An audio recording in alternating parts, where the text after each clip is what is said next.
Ahora estamos en comunicación con Diego Raus, ustedes ya lo han escuchado otras veces acá, director de la licenciatura en Ciencia Política y Gobierno de la Universidad Nacional de Luján, profesor titular de la Facultad de Ciencias Sociales de la UBA. Y hoy yo venía diciendo el desastre que es todo, pero digo, bueno, que la gente no se quede solamente con mi mirada política, ¿no? Que haya alguna otra persona que por ahí no coincida conmigo, que pueda explicar algo. ¿Qué tal, Diego? ¿Cómo estás? Hola, ¿qué tal, Roberto? ¿Cómo andan? ¿Qué dicen? Bien, bien. Gracias por atendernos, ¿eh? No, por favor. Bueno, se te escucha un poco mal. A ver. ¿Ahora? Ahora un poquito mejor. A ver. Ahora, ¿cómo lo escucha ahora más o menos? Ahora se escucha un poquito mejor, pero bueno, trata de no moverte mucho y yo cualquier cosa te voy avisando. Bueno, perfecto. ¿Cómo ves este momento sociopolítico, económico y cuál es tu análisis? ¿Qué está pasando en estos momentos? ¿O qué ven ustedes, los sociólogos? Nos ha precipitado una cuestión económica muy álgida, que nunca estuvo muy floreciente, pero que ahora, a partir de no haber solucionado temas como el tema de la inflación, el tema del financiamiento externo, que estaba atado a este acuerdo con el Fondo Monetario, y que generó una traba muy grande en las importaciones de bienes de capital, productos, etcétera, lo cual generó una caída, ¿no?, en la actividad económica, sobre todo industrial, que tiene estos efectos recesivos, ¿no? Entonces estamos con inflación alta a pesar de la caída de consumo, con ingresos bastante perimidos y con un marco bastante de estancamiento, si no recesión económica, que obviamente esto impacta absolutamente sobre la mayoría de las personas, ¿no? Sea los que no tienen empleo y la inflación les está comiendo absolutamente todos los tipos de planes, transferencias, etcétera, o los que tienen empleo pero están sufriendo obviamente el efecto de la inflación en el consumo, más este efecto de estancamiento que está habiendo en muchos sectores económicos, sobre todo aquellos que son muy multiplicadores de la producción económica, como el sector automotriz, ¿no? Ahora, Diego, he visto este panorama. Yo había leído algunas cosas tuyas que hablaban que después de la pandemia se venía un tiempo, podían empezar a aparecer las protestas. ¿No está demasiado tranquilo todo para la situación que estamos viviendo? Que yo podría hasta decir, si hacemos alguna comparación, es que es peor que la del 2001. Bueno, a ver, primero no se vive una crisis como la del 2001, ¿no? Pensemos el corralito, digamos el congelamiento de los depósitos, la caída en la actividad y la necesidad inmediata de salir de la convertibilidad, lo cual provocó una fuga, una salida de capitales extraordinaria, ¿no? Esto no es una recomposición, el 2001 fue una recomposición absoluta de los contratos económicos y sociales en la Argentina, ¿no? Pero la inflación hoy no es mayor y la pobreza no es mayor hoy que el 2001. Sí, por supuesto que es mayor. Pero, digamos, no se está viviendo un punto de inflexión como el que se sabía que iba a pasar en el 2001. Para solucionar la crisis de diciembre del 2001 había que salir de la convertibilidad, en una recesión, una posible alta o hiperinflación y la salida de capitales, no recesión. Efectivamente lo que pasó. Ahora estamos en un escenario en ciertos aspectos peor, pero donde no se espera, ¿no? Haber una caída al precipicio de alguna manera, ¿no? Pero sí, estamos en un escenario complicado. Lo que pasa es que uno dice, bueno, hay tranquilidad social. Según lo que uno entiende por tranquilidad social. Sí. Si manifestación social es lo del 2001, bueno, no está pasando y esperemos que no pase, pues fueron los resultados del 2001, ¿no? Pero bueno, hoy tenemos ya la situación que se está viviendo en el microcentro, con los sectores que representan a los excluidos, desempleados, etcétera, las quejas que vive, solamente ver en las redes sociales, las quejas de las personas por la caída de sus ingresos, etcétera, la caída del consumo, es decir, hay un movimiento, un escenario de intranquilidad social latente muy importante, ojo, es muy importante, no creo que explote como el 2001, pero se está viviendo un momento de intranquilidad y tensión social que siempre en los comienzos de año tienden a ser más atenuados, porque la gente, bueno, volvió del verano, está un poco más tranquila, ¿no? Todavía no vivió los efectos del año, pero yo advierto en la calle un clima de intranquilidad y de tensión bastante importante, ¿no? Ajá. Ahora, y en esto, vos decís una parte que es importante lo que decís. Bueno, ya en diciembre se vio que fue un diciembre bastante tranquilo, ¿no? Cuando los diciembres acá siempre hay problemas.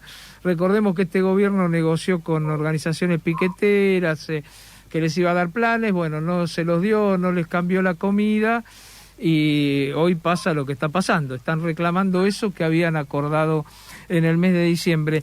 Pero, ¿qué papel juega el peronismo en todo esto? Porque comienzos del 2018, cuando veníamos de una pobreza del 25,7%, la más baja en 20 años, vos debés recordar porque vos también acá alguna vez pasaste la cifra de pobreza, y había paros generales, huelga, Moyano llamó varias veces a la plaza, el 21F, comienzo del 2018, no fines, que fue cuando estalló todo por los préstamos y la fuga de capitales.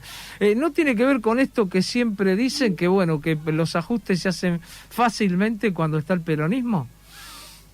Bueno, a ver, no sé si fácilmente. Obviamente, en términos generales, obviamente el peronismo tiene un control de la situación social, sobre todo la situación social más complicada, mayor que cualquier otra expresión política en la Argentina, ¿no? Eso fue siempre así. De hecho, tanto en el 2001, antes de que caiga de la Rúa, como en el 2018 que vos hablás, etcétera, digamos, quien de alguna manera fogoneó la protesta social, y no solamente por representarla, fue el peronismo, ¿no? No nos olvidemos el papel de Rucauf, los saqueos del 2001, etc. Sí. Entonces, eso es de manual, ya en la política argentina eso es de manual, ¿no? Sí. Pero eso en términos generales. Ahora, en términos particulares hay que entender, como siempre, una vez más, qué es el peronismo hoy en día, ¿no? Porque siempre uno dice peronismo, pero después, si quiere hacer el análisis un poquito más fino, tiene que ver las diversas partes de lo que es el peronismo, que encima va cambiando periodo a periodo, ¿no? Va cambiando. Entonces, ahora el peronismo, ¿qué es? El kirchnerismo, es el albertismo, son los gobernadores, son la CGT, son los acuerdos cruzados que puedan establecerse entre ellos. Como siempre, no se sabe bien qué es el peronismo ahora, cuando tiene que actuar, ¿no? Esta es una situación que está afectando mucho a una parte del peronismo, que es el kirchnerismo. ¿Por qué? Porque el kirchnerismo es fuerte en la provincia de Buenos Aires, en el Gran Buenos Aires. Y el Gran Buenos Aires es el sector más golpeado por esta situación económica. Obviamente hay sectores muy golpeados en el norte de Argentina, ¿no? Sí. Pero ya lamentablemente una situación estructural, permanente. En cambio el ciclo se está un poco mejor, se está peor, se está mejor. Siempre se impacta mucho en los cordones urbanos y sobre todo en el Gran Buenos Aires, ¿no? Entonces hay una parte del peronismo, el kirchnerismo, que realmente la está viendo muy complicada y en su bastión electoral, que es el Gran Buenos Aires, y por eso hace esta cosa de acercarse y apartarse del gobierno, como si no fuera parte del gobierno, ¿no? Está en el gobierno, pero vota en contra de esto. Está en el gobierno, pero se pone mala cara a tal cosa, ¿no?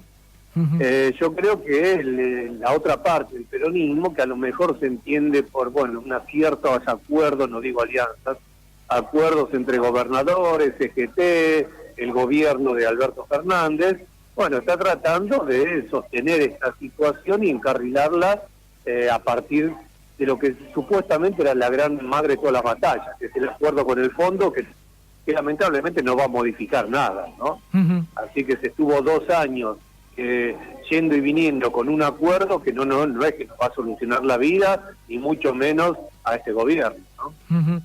Ahora, bueno, el acuerdo con el fondo ha sido la espada de Damocles, ¿no? Por un lado, cualquiera de las dos cosas que se votaba, o el default o el acuerdo, o la refinanciación, porque el acuerdo lo hace después el gobierno, cualquiera de las dos cosas no nos va a beneficiar a los argentinos. De cualquier manera tienen que seguir con el ajuste que están llevando a cabo, ¿no? Por lo menos así es lo que uno ve. ¿A vos no te llama la atención, por ejemplo, que en estos días uno de los que acordó con el fondo, que es un brasilero, ahora no recuerdo el nombre, que haya dicho que como más o menos como que no le preocupa lo de la inflación porque como que sería el mal menor, porque necesitan ajustar tarifas, va a generar inflación, necesitan hacer cantidad de ajustes que van a generar inflación. No hay como un doble discurso esto en el gobierno que dice que quiere combatir la inflación, ya firma con el fondo que va a ser del 48% mínimo. ¿No lo ves como un doble discurso y como que es la mejor forma que ha tenido siempre el peronismo de hacer ajustes, ¿no? La inflación. No, a ver, yo creo que no era lo mismo el acuerdo que el de fondo, ¿sí? El acuerdo, por un lado, permite refinanciar la deuda, con lo cual el gobierno se saca un lastre encima, no tiene que buscar plata o sacar plata de algún lado para pagar deuda, eso se refinancia, ¿sí? Obviamente, y por supuesto, como siempre, esta cosa del acuerdo con el fondo, etcétera, da un margen de previsibilidad para siempre las supuestas inversiones de capitales internas y externas que a lo mejor pueden venir, ¿sí? No pueden ser ciertas, porque si no hay que sacarles plata a quienes la ponen para pagar deuda, porque eso se refinanció, bueno, es un momento, hay un escenario de corto y mediano plazo para hacer negocios, ¿sí? Eso por un lado. Por el otro lado, es cierto que después el fondo va a venir con ciertas condiciones, ¿no? El ajuste tarifario, el ajuste de las tarifas, la de energía eléctrica, el sector público, etcétera. Pero a ver, una vez hecho el acuerdo y con ese escenario de previsibilidad para los grandes capitales, etcétera, después poder cumplir o no cumplir con esos acuerdos o con esas condiciones, ya entra en un margen de negociación política más extendido, ¿no? El tema es que no hay mucho espacio para hacer muchos ajustes en la Argentina actual. Obviamente las tarifas las van a tener que tocar porque simplemente generan un agujero fiscal impresionante, y hablar ahora con la suba por el tema Rusia-Ucrania. Pero no hay un margen mucho mayor. Entonces yo creo que el gobierno, una vez firmado el acuerdo, refinanciada la deuda, va a empezar a negociar los condicionamientos en un escenario de mediano plazo que puede llevar 4, 5, 6, 7 meses, en donde tratará a partir del acuerdo de la entrada de capitales, de que el ajuste que tenga que hacer empiece a licuar un poco con un crecimiento de la economía. Ahora, bueno, viendo todo este panorama, ¿vos pensás que puede haber un rompimiento en el frente de todos? ¿O que va a pasar lo que pasó históricamente con el peronismo, que siempre se juntan para ganar elecciones, después se pelean o hacen que se pelean y después nuevamente se juntan porque va más allá de las ideas, juntan cargos políticos, reparto, qué sé yo? Este es un gobierno que ha loteado con las organizaciones que fueron unidas, cargos por todos lados. ¿Cómo lo ves vos? ¿Ves que sí? No, yo, a ver, es difícil en política y menos en estos países nuestros hacer futurología, hacer un análisis prospectivo medianamente cierto, ¿no? Acá pasa cualquier cosa. Imagínate, pensemos en el acuerdo Alberto-Cristina 3 meses, 4 meses antes de 3 meses antes de las PAS, ¿no? Claro. Es decir, ¿quién lo tenía en mente? Nadie, absolutamente nadie. Pero creo que no es que hay un rompimiento en el frente de todos, ya se rompió el frente de todos. Ya se rompió. A ver, si faltaba algo concreto, empírico para mostrar esa ruptura, es este acuerdo con el fondo y la posición de Máximo Kirchner y el kirchnerismo y todo lo que viene. El frente de todos ya está roto y no creo que haya compostura de esa rotura para el 2023. Tantos unos como otros, el kirchnerismo como ese acuerdo, porque uno no puede hablar del albertismo, el presidente tiene que hablar de Alberto más CGT, más gobernadores, más otros, etcétera. Digamos, ambos saben que no hay recomposición. El tema que ahora, este año y medio que falta para las PASO del 2023 y las elecciones del 2023, bueno, cada uno tratará de juntar fuerzas por su lado. Ahora el gobierno sigue, pero sabiendo que cada uno tiene que juntar fuerzas por su lado y todo dependerá de la situación social y económica para alistarse para el 2023. Uh-huh. No sé qué pasará, se da un frente del kirchnerismo por un lado, un frente del otro por el otro lado, pero yo no veo posibilidad de que se vuelva a reconstituir esto que fue el Frente de Todos. Ajá. Pero bueno, eso los haría perder las elecciones en el 2023, si fuera así. ¿Cómo? Perdón. Los haría perder las elecciones en el 2023 si no hay unidad. No sé, puede ser, como uno la ve, puede ser, pero siempre decimos, bueno, el peronismo son múltiples partes que cada tanto se juntan o aparecen nuevas partes, se juntan, hacen alianzas, hacen acuerdos, se presentan elecciones, pero también hay que verlo del otro lado. La gente vota esos cambios que permanentemente hay dentro del peronismo. Los vota.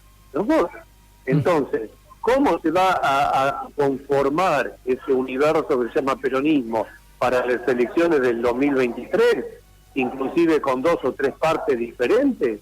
No sé, pero posiblemente la gente le vote alguna de esas expresiones, los vote con mucha fuerza. Ahora, es cierto que es una situación de debilidad, esta ruptura del Frente de Todos, ¿no? Y en una situación de debilidad y en este contexto socioeconómico es obvio que también la oposición, que tampoco es un homogéneo, pero la oposición tiene un campo fértil que si la hace bien y esto sigue así, bueno, sí, ahí sí, se le va a hacer muy difícil a eso que se llama peronismo volver a ganar el 2023, ¿no? Está claro. Bueno, sé que lo explicaste muy bien, vidente no sos, pero te voy a cerrar con la última pregunta. Va a ser que ¿cómo ves de acá en adelante la situación económica? ¿Ves mejoras o ves como ve la mayoría de la gente y las encuestas y vemos mucho que esto empeora? No, a ver, vuelvo a reiterar, el acuerdo con el fondo, el refinanciar la deuda y no tener que ponerla nosotros, por lo menos totalmente, la posible entrada de inversiones, porque uno siempre piensa una economía está media colapsada, pero también hay que pensar que los capitales necesitan entrar a cualquier lugar para hacer negocio. El capitalismo no se mueve con capital muerto, se mueve con inversiones, ¿no? Entonces, este escenario de acuerdo con el fondo, etcétera, quizás genere un cierto rebote en la economía, que bueno, siempre tiene un efecto en el empleo, en los salarios, incluso en el empleo informal, ¿no? El empleo informal que vive de esos rebotes en la economía, ¿no? Pero bueno, yo creo que todo eso le juega en contra el contexto inflacionario, porque lo que decía antes es a mediano plazo. La inflación es en el corto plazo, hoy, mañana, la semana que viene, el mes que viene, lo que la gente siente en los precios, ¿no? Por otra parte, como ya dijimos muchas veces, hoy en día en el mundo occidental, por lo menos capitalista, la situación social tiene que ver absolutamente con los mercados de ingresos, con los ingresos, ¿no?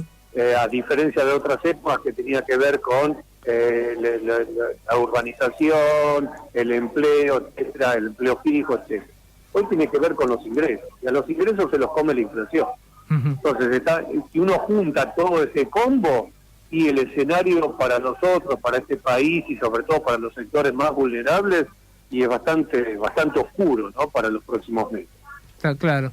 Bueno, Diego, como siempre te agradezco mucho por la comunicación, bastante claro, y vamos a ver qué es lo que pasa y cómo se va avanzando y fundamentalmente cómo llegan a las elecciones del año que viene, ¿no? El peronismo y los sectores de oposición, que no hemos hablado, pero en algún momento también hablaremos. Te mando un abrazo grande, Bueno, un abrazo, hasta luego. Gracias, muy amable. Chao. Bueno, hablábamos con Diego Raus, director en Ciencia Política de la Licenciatura y Gobierno de la Universidad Nacional de Luján, profesor titular de la Facultad de Ciencias Sociales de la UBA.